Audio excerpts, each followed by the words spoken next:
Hello there, welcome back to Jennie Designs with Paper. Thank you so much for stopping by my channel today. We're going to talk about mass production. So get comfy and let's get crafty. This is the Honeybee Stamps Bountiful Banner Stamp, Stencil, and Die set.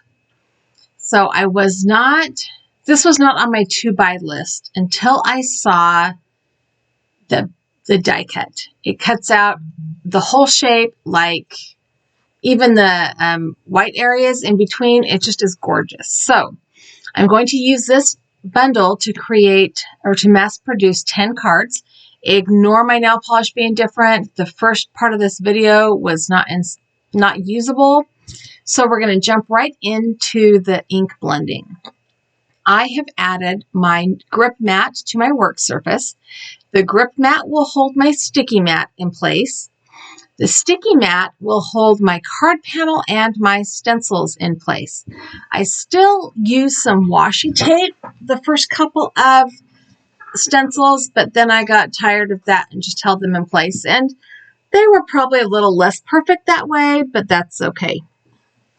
So Honeybee Stamped stencils are made out of a clear stencil material, and the entire design is etched into the stencil, leaving the openings of just one section at a time.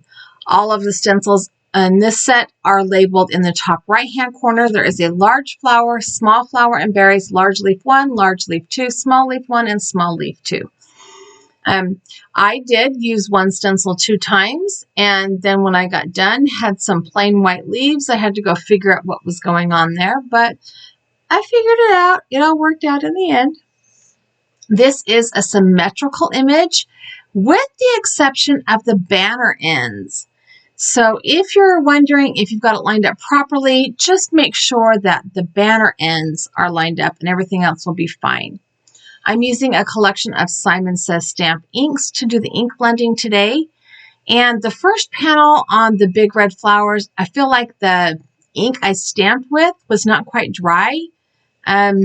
And I've noticed that a couple of times when I stamp with that Nocturne, the Versaclair ink, and then go to ink blend on it. If it's not really dry, you have to heat set it or leave it for a while.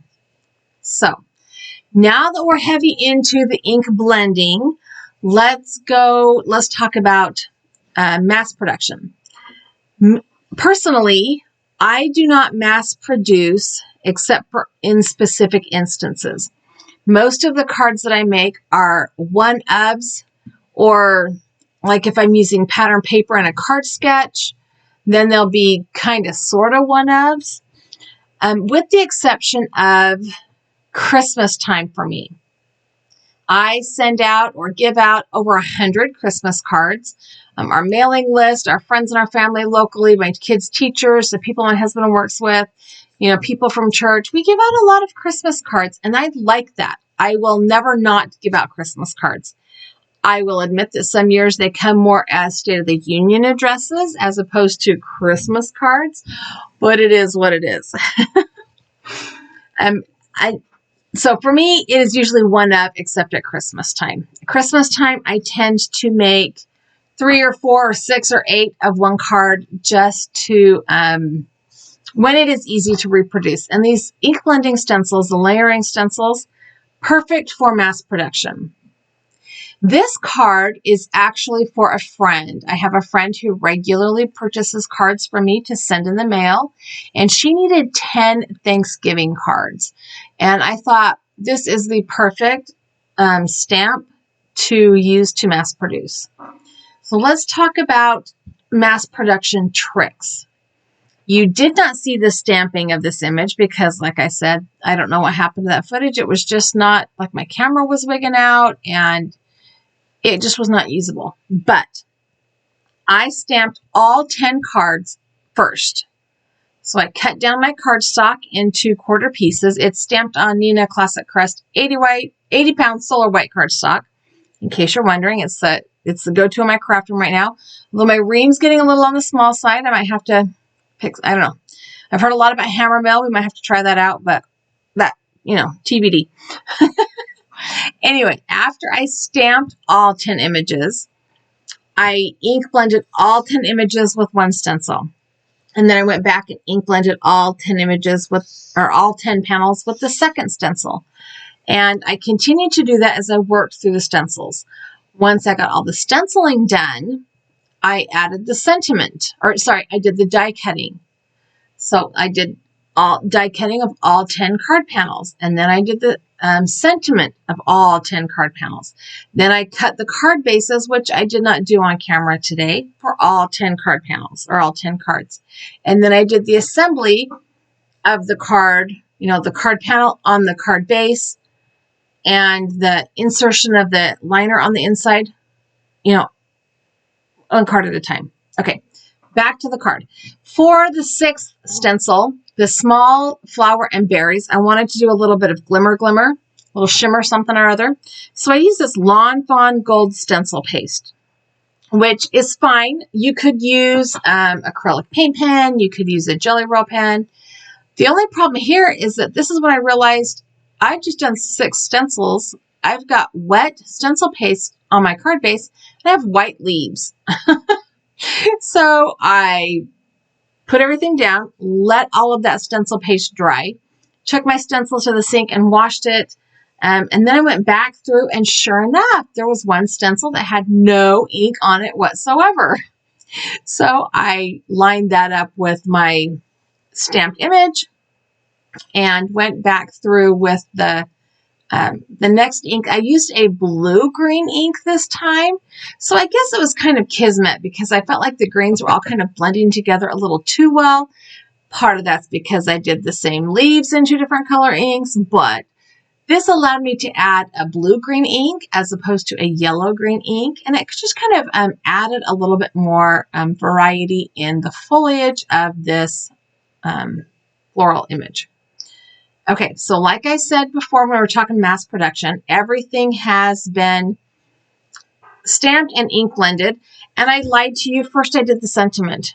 I was out of order in my head, so I chose the Sending My Love sentiment from this stamp set, and the sentiments are all kind of typed in a swoosh to fit the banner design. So it's, perfectly curated. And to be fair, I think Honeybee, I think their products are wonderful. They're not always my style or my jam, but their products are great.